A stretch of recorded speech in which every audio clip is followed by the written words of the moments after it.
오늘의 성경 말씀은 마가복음 9장 2절부터 8절까지입니다. 그리고 엿새 뒤에 예수께서 베드로와 야고보와 요한만을 데리시고 따로 높은 산으로 가셨다. 그런데 그들이 보는 앞에서 그의 모습이 변하였다. 그 옷은 세상의 어떤 빨래꾼이라도 그렇게 희귀할 수 없을 만큼 새하얗게 빛났다. 그리고 엘리야가 모세와 함께 그들에게 나타나더니 예수와 말을 나누었다. 베드로가 대답하여 예수께 말하였다. 랍비님, 우리가 여기에 있는 것이 좋겠습니다. 우리가 초막 셋을 지어서 하나에는 랍비님을, 하나에는 모세를, 하나에는 엘리야를 모시겠습니다. 사실 베드로는 무슨 대답을 해야 좋을지 몰랐던 것이다. 제자들이 겁에 질렸기 때문이다. 그런데 구름이 일어나서 그들을 뒤덮었다. 그리고 구름 속에서 소리가 났다. 이는 내 사랑하는 아들이다. 너희는 그의 말을 들어라. 그들이 바로 둘러보았으나 아무도 없었고 예수만 그들과 함께 계셨다. 아멘. 글을 쓰는 사람은 그 글이 어떤 성격의 글이든지 간에 어떤 의도를 가지고 글을 씁니다. 뭐 대단한 그 글뿐 아니라 어떤 작은 글이라도 뭐 아무것도 아닌 것 같은 글이라도 그 글을 쓰는 사람이 어떤 의도를 가지고 쓴다는 사실은 똑같습니다. 의도를 가지고 쓰는 거죠. 그런데 그 글을 읽는 사람들은 그 글을 쓴 사람의 의도와는 달리 읽을 수가 있습니다. 글 쓴 사람은 어떤 A라는 의도를 가지고 썼는데 그 글을 읽는 사람은 그 A라는 의도를 파악하지 못하고 아니면 파악하지 않고 전혀 다른 A가 아닌 다른 의도를 읽어내는 경우가 있다는 말씀입니다. 물론 그게 오해거나 오독인 경우도 있죠. 잘못 읽는 거죠. 잘못 읽어서 그렇게 되는 경우도 있지만 어떤 경우에는 글을 쓴 사람도 의식하지 않았던 어떤 의도, 글 쓴 사람은 그런 의도를 가지고 쓰지 않았지만 그 글에는 글 쓴 사람이 의식적으로 의도했던 것과는 다른 의도가 담기는 수가 있습니다.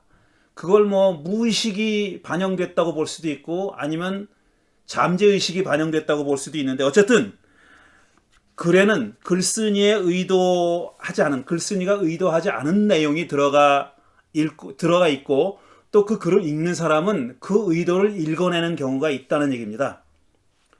저는 오랫동안 이 구약성서를 공부하면서 구약성서를 공부하는 사람들이 텍스트를 연구하는 사람들이잖아요. 그러니까 텍스트를 연구하는 사람들은 그 글쓴이의 의도를 파악하는 것이 중점적으로 하는 일이었습니다.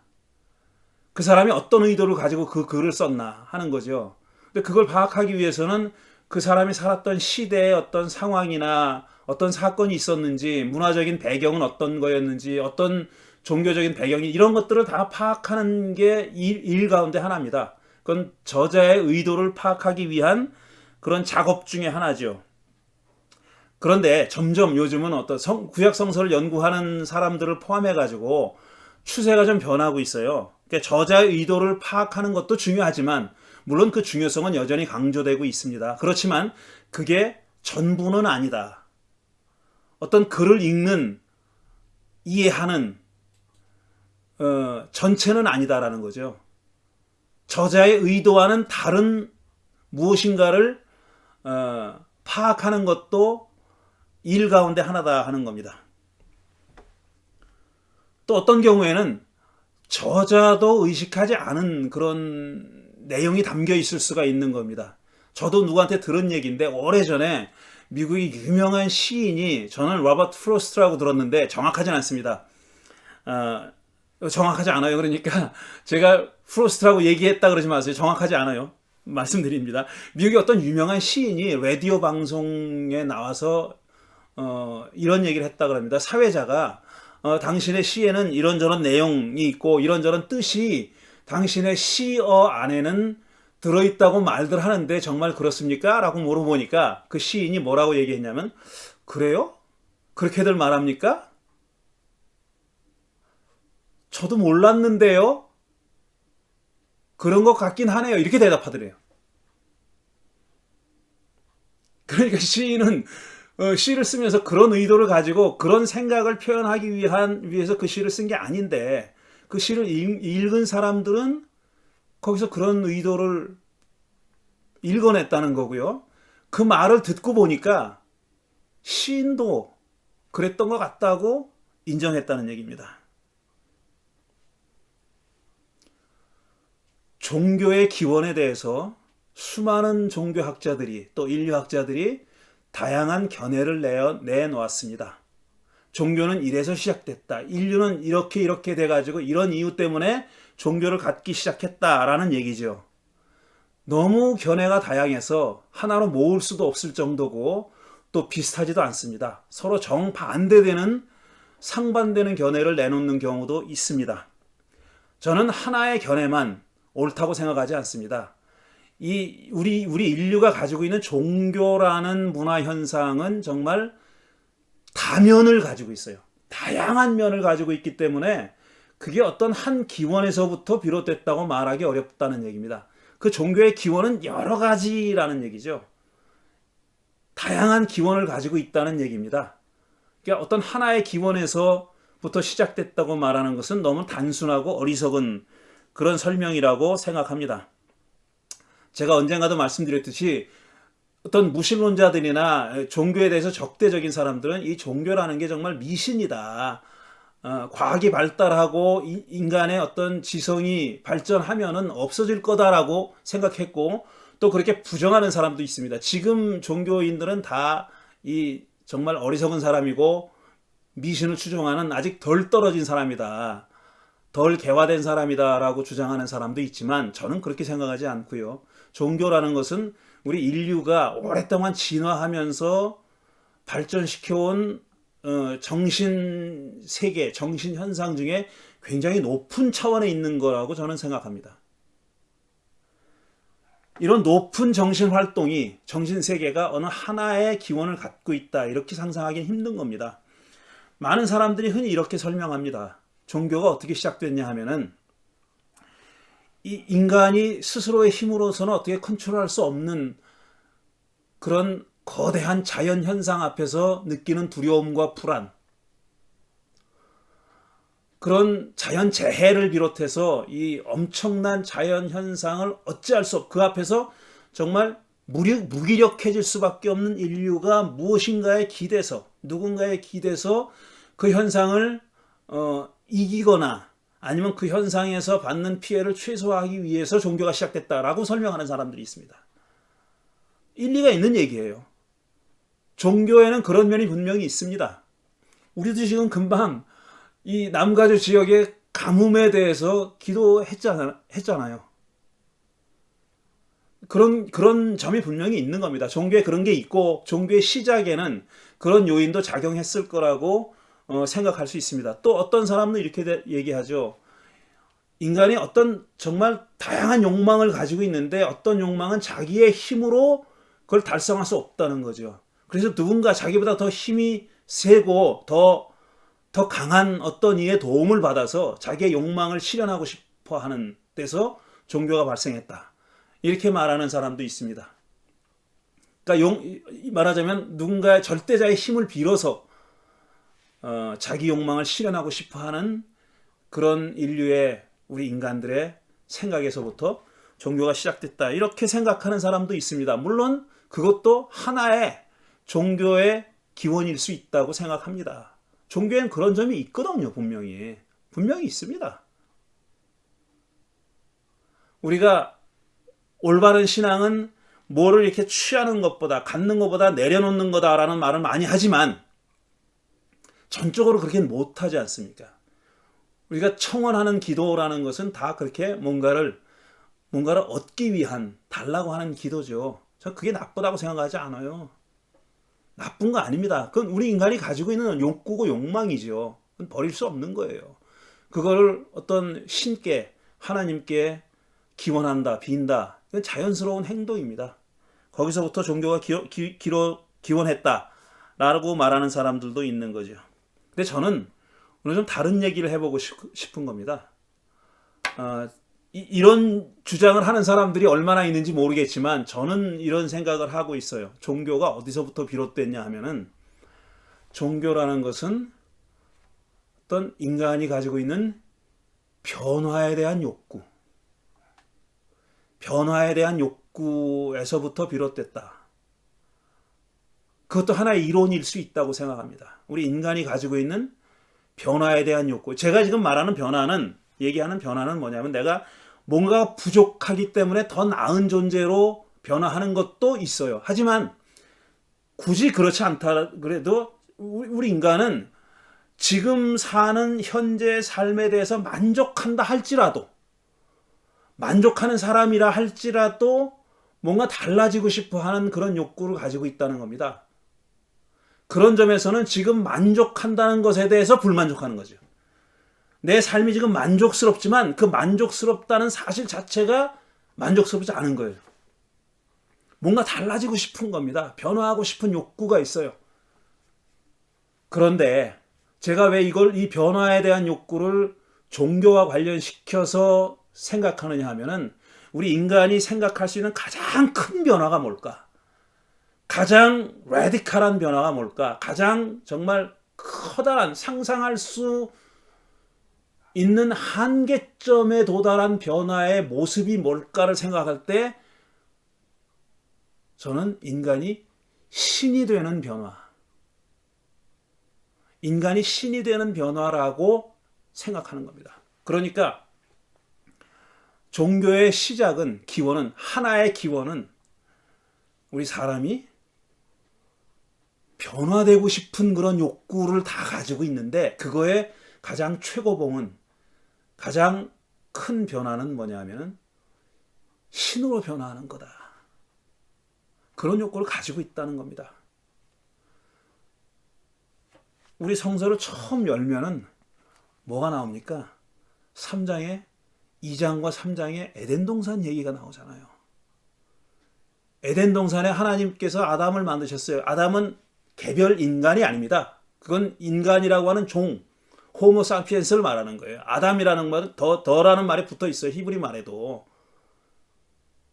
하 아담이에요. 그거는 그러니까 사람 이름에 정관사 안 붙이잖아요. 그런 것 똑같은 거예요.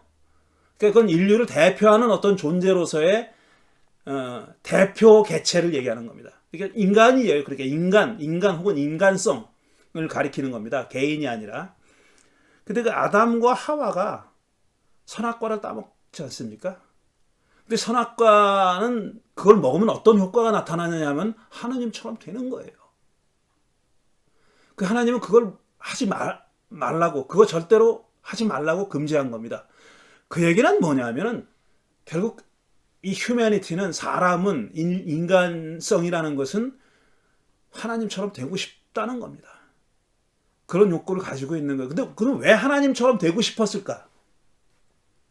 왜 하나님처럼 되고 싶었을까 하면은 저는 이렇게 짐작하는 겁니다. 하나님처럼 돼가지고 무슨 전권을 휘두르고 뭐 금 나와라 뚝딱 하면 나오고 도깨비 마음에 휘두르면 다 모든 것이 이루어지는 그런 존재가 되고 싶은 게 아니라, 그 인류는, 인간은 하나님이 되면 어떻게 되는지는 몰라요.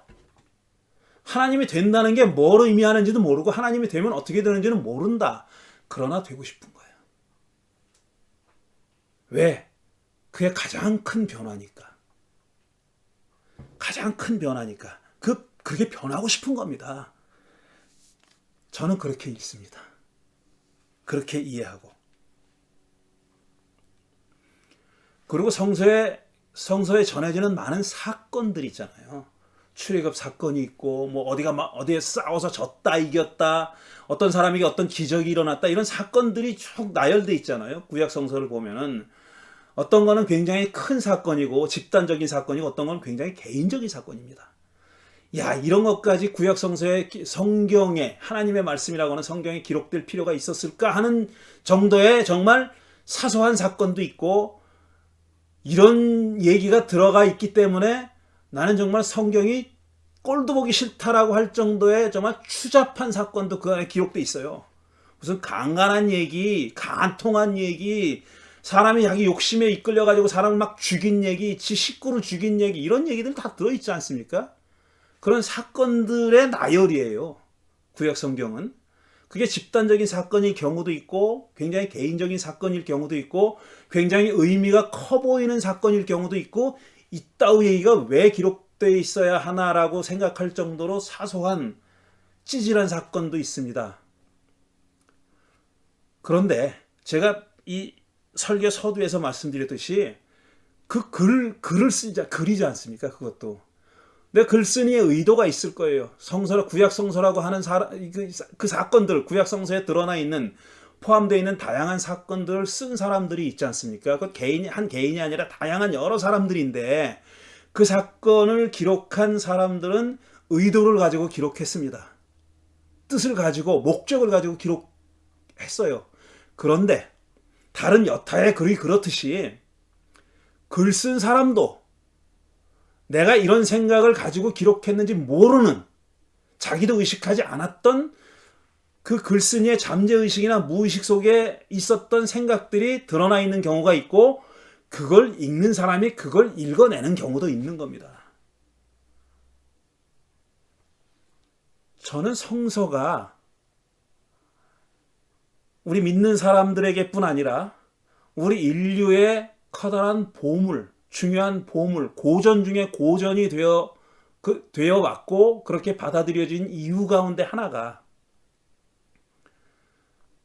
그런 글쓴이의 의도가, 의식적인 의도가 아니었지만 그 안에는 정말 다양한 내용들이 담겨 있기 때문이다. 그래서 그 글을 읽는 사람마다 다양한 다른 내용들을 읽어내고 있기 때문이다. 그런 이유도 있다라고 보는 사람입니다. 그러니까 구약 성서가 어떤 하나의 사건을 전하기 위해서 그 글을 썼다 할지라도 그 사건 안에는, 그 글 안에는 그 사건에 일어났던 일을 전달하고자 했던 그 의도와는 별도로 그것보다 더 심층적이고 더 인간의 본원적인, 본래적인 그런 심성, 그런 정신, 그런 것들이 표현되어 있다, 숨어 있다라는 얘기입니다. 그리고 오랫동안 그 성서의 이야기들을, 구약 성서의 사건들을 읽어오면서 사람들은 그 의도들을 찾아냈다라는 겁니다. 물론 이렇게 찾아낸 의도와 숨겨져 있는 어떤 인텐션, 생각들은 굉장히 주관적일 수 있어요. 굉장히 주관적일 수 있습니다. 누가 나타나서 그건 맞는 얘기고 그건 틀리는 얘기다 이렇게 말할 수 없어요. 굉장히 주관적인 얘기인데 그 주관적인 얘기 가운데 많은 사람들의 공감을 얻고 있는 그런 내용들도 있는 겁니다. 저는 성서를 그렇게 생각합니다. 그러니까 그 사건, 전해지고 있는 사건보다 더 심오하고 더 근원적이고 더 본원적인 얘기들이 그 안에 들어있다. 그걸 읽어내는 것도 성서를 읽는 사람들이 하는 일이다는 겁니다. 물론 그걸 터무니없이 읽어낸 사람들도 있어요. 터무니없는 해석을 하는, 전혀 어떤 그 조그마한 근거도 찾을 수 없는 자기 멋대로 해석을 하는 경우도 있지만 그런 위험을 감수하면서라도 해봄직한 일이다 이거는. 그런 잘못된 경우가 있기 때문에 이걸 싹 하지 말자라는 얘기는 뭐냐면은 사실 목욕물 버리면서 아기까지 버리는 거나 똑같은 일이라고 생각합니다. 우리 인간이 호모사피엔스가 다른 어떤 동물들과 어떻게 다를까? 어떻게 다를까라고 묻는 것도 굉장히 오만한 질문일 수 있습니다. 왜냐하면 우리가 꿀벌이 어떤 생각을 하는지 모르고 개가 어떤 생각을 하는지 모르죠.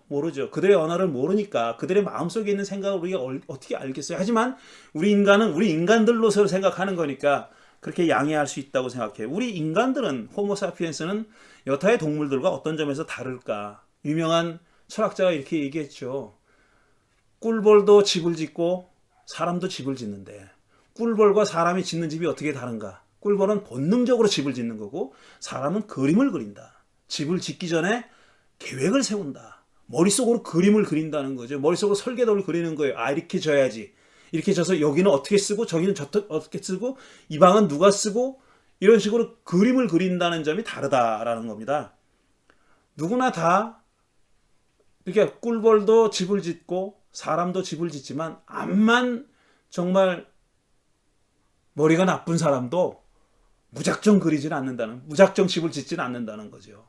그림을 그리고 나서 집을 짓는 거죠. 계획을 갖고 있는 겁니다.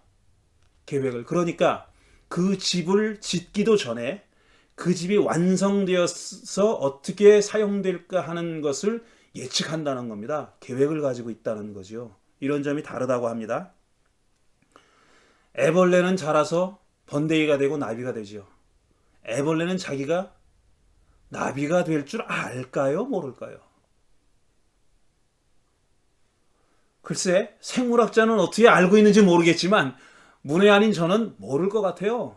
애벌레는 자기가 결국은 나비가 될 거를 모를 것 같아요. 모를 겁니다, 아마. 자기가 나비가 된 다음에 아는 거지 나비가 될 줄은 모를 겁니다. 애벌레가 나비가 되는 것은 엄청난 변화입니다. 우리 인간으로 말하면은 인간이 신이 되는 것 같은 변화, 거기에 맞먹을 만한 변화일 거예요. 애벌레가 나비가 되는 것. 근데 애벌레는 나비가 될 줄 모른단 말이에요. 나비가 될 거라는 생각을 해본 적이 없을 겁니다. 그러니까 애벌레가 나비가 된다는 것은 애벌레로서는 계획해 본 적도 없고 상상해 본 적도 없는 그런 얘기일 겁니다. 그런 근본적인 변화가 일어나는 겁니다. 스릴러 영화 중에 최고라고 제가 치는 양들의 침묵이라는 영화가 있죠. 그 양들의 침묵에 보면 그 시리얼 킬러가 연쇄살인범이 그 사이코패스 살인범이 변화를 추구하는 사람이라고 읽어내잖아요. 닥터 렉터가 감옥 속에서 기록만 가지고 그 읽어내잖아요. 얘는 변화를 갈망하는 그런 자다. 그래서 그 집에 갔더니 나비가 많지 않습니까? 이런 변화예요. 근데 애벌레는 자기가 나비가 되는 변화가 일어날지 모르는 겁니다. 전혀 모르는 거예요. 하늘의 미랄을 생각해 보세요. 미랄이 살아서 숨쉬고 있고 생각도 할 수 있다고 생각해 보십시오. 그 미랄은 자기가 땅에 묻혀가지고 싹을 틔우고 많은 열매를 맺게 될지 알까요? 모를 겁니다, 아마. 미랄의 생각이라는 게 있다고 해도 그거는 아마 계획하지도 못하고 상상하지도 못하는 일일 거예요. 제가 오래전에 읽은 동화가 생각나는데 미랄 얘기입니다. 그게 누가 쓴 건지는 기억도 안 나요. 제가. 근데 미랄이 자기 곳간에 이제 잘 보관돼 있어요.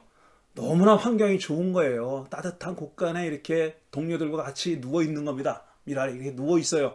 야, 정말 좋구나. 나는 행복해. 나는 이렇게 행복한 존재야라고 생각하고 있는데 어느 날 주인이 그 미랄을 가지고 바깥으로 나오는 거예요. 그 바깥에 나와 보니까 더 좋아. 이게 따뜻한 햇빛이 있죠. 살랑살랑 바람이 불죠. 이게 너무 좋은 거예요. 곳간에 있을 때보다 훨씬 좋은 거예요. 야, 이런 좋은 세상이 또 있구나 하는 걸 그 전에 곳간에서는 몰랐습니다. 나와 보니까 더 좋은 거예요. 그러다 보니까 어느새 땅에다가 내려놓더라는 겁니다. 주인이. 그들이 땅을 파더니 거기 자기를 묻더라는 거예요. 너무 깜깜해. 이거는 아무것도 보이지가 않아요. 그 땅이 너무 축축해.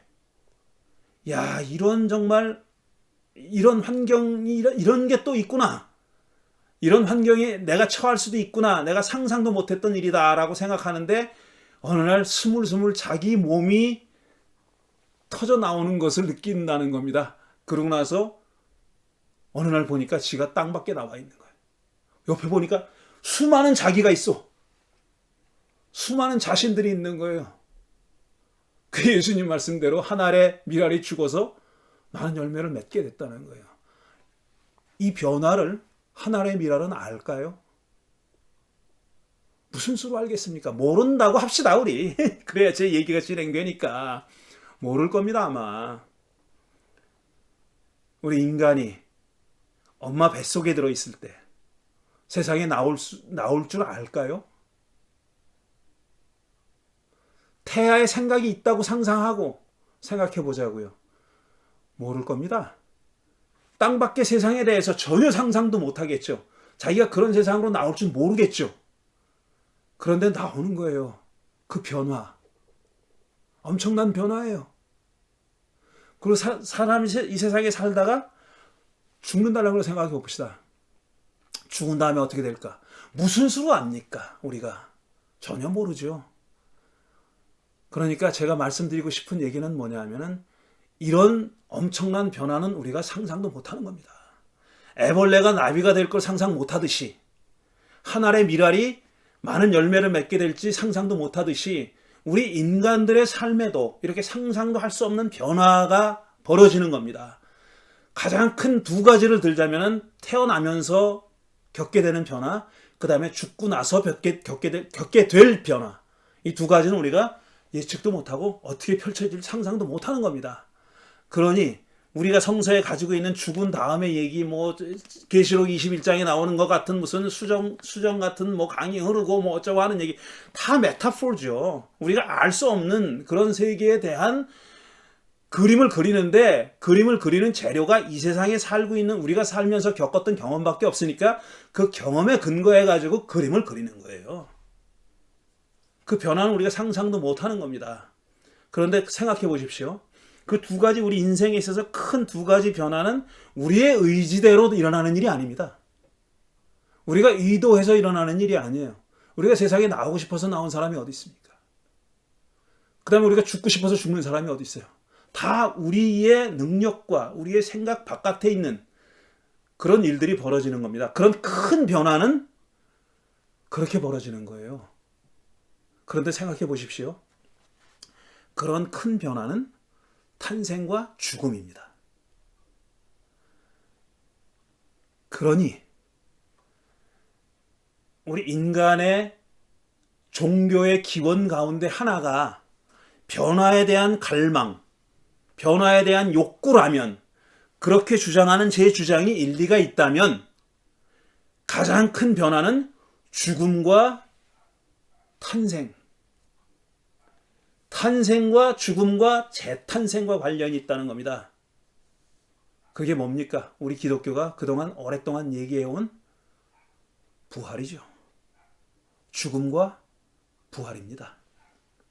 오늘 읽은 이 변화산 이야기, 우리는 흔히 변화산이라고 얘기해요. 변화산. 변화는 못하는 영어를 들어서 죄송하지만 transformation입니다. form이 변하는 거예요. formation이 변하는 거예요. 그러니까 form은 form이고 form을 만드는 게 formation이잖아요. formation이 trans하는 거예요. formation이 변하는 거예요. 근데 변화산에서 일어난 일이 뭐냐 하는 거 보면 transformation은 아니에요. transfiguration이 변모입니다. 변모. 모양이 달라진 거예요. figure가 달라진 거예요. transfiguration. 그러니까 변모산이라고 불러야 맞습니다. 지금 변한 건 뭐냐면 예수님의 얼굴이 환해지고 옷이 빛나고 이거예요. 변모했어요. 변모. 같이 따라갔던 세 명의 제자는 예수님이 그럼에도 불구하고 변모했지만 그럼에도 불구하고 저분이 예수라는 걸 알았어요. 트랜스포먼한 게 아니에요. 트랜스피기어 한 겁니다. 그리고 심지어는 한 걸음 더 나아가서 거기 엘리야와 모세가 나타났다고 했는데 이 자들은, 세 사람의 제자들은 저 사람이 모세고 엘리야라는 걸 알아봤다는 거 아닙니까? 어떻게 알아봤을까? 궁금하지 않아요? 아니 이 사람들이 모세를 보길 봤어, 엘리야를 보길 봤어요. 여러분 종묘에 가면은 그 조선시대의 왕들이 딱 있잖아요. 그 그림만 봤어. 그 밑에 누구라는 거 안 써놓으면은 그 누군지 알아요? 그게 선조인지 영조인지 태종인지 알 수가 있습니까? 모르죠. 우리가 어떻게 알아요? 모릅니다. 근데 어쨌든 이 공관복음서를 쓴 사람들은 이 세 명의 제자가 베드로, 요한, 야고보가 그가 모세와 엘리야라는 걸 알아봤다는 거예요. 그리고 예수님의 모양이 변했어요. 트랜스피기어 했어요. 그래서 변모산입니다. 이 산에서 벌어진 사건의 의미가 뭘까?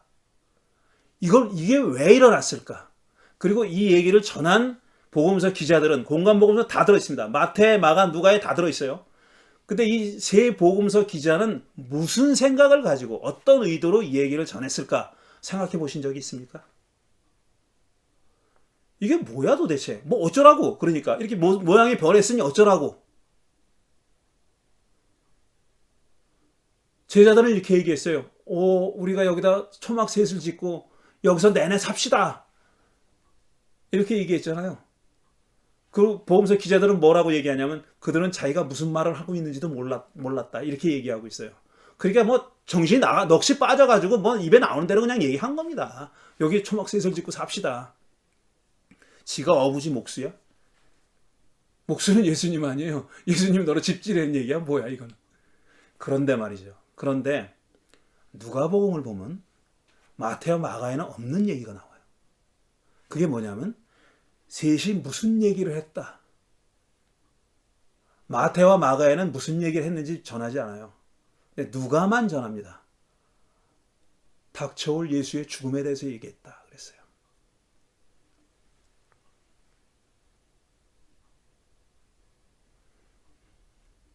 저는 이 얘기를 이렇게 읽습니다.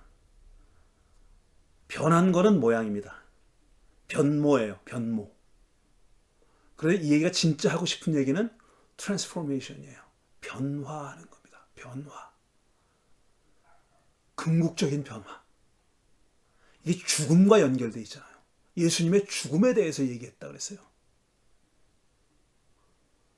예수와 모세와 엘리야가 예수의 닥쳐올 죽음에 대해서 얘기했다.